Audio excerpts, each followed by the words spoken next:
अस्सलामुअलैकुम। आज की वीडियो में हम मैच फॉन्ट फीचर के बारे में, जो एक स्मार्ट और टाइम सेविंग टूल है जब आप किसी इमेज या पोस्टर में इस्तेमाल हुई फॉन्ट स्टाइल को पहचानना चाहते हैं।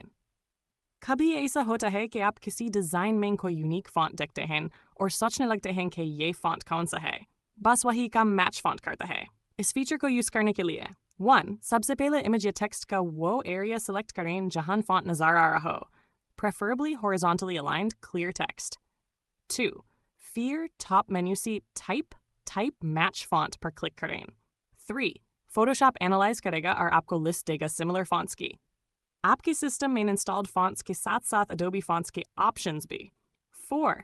जो फॉन्ट आपको मैच लगता है उसे सिलेक्ट करके यूज कर लें। इतना simple. Match font feature specially उन डिजाइनर्स के लिए यूजफुल है जो इंस्पिरेशन से काम करते हैं या किसी क्लाइंट की एग्जिस्टिंग ब्रांडिंग का सेम लुक मेंटेन करना चाहते हैं। तो दोस्तों, फोटोशॉप का मैच फॉन्ट टूल बना देता है फॉन्ट आइडेंटिफिकेशन को सुपर इजी, बिना गेस वर्क के। अगर वीडियो पसंद आए तो लाइक, शेयर और सब्सक्राइब करना न भूलें। मिलते हैं अगले डिज़ाइन ट्यूटोरियल में, डिज़ाइन चेस्ट के साथ।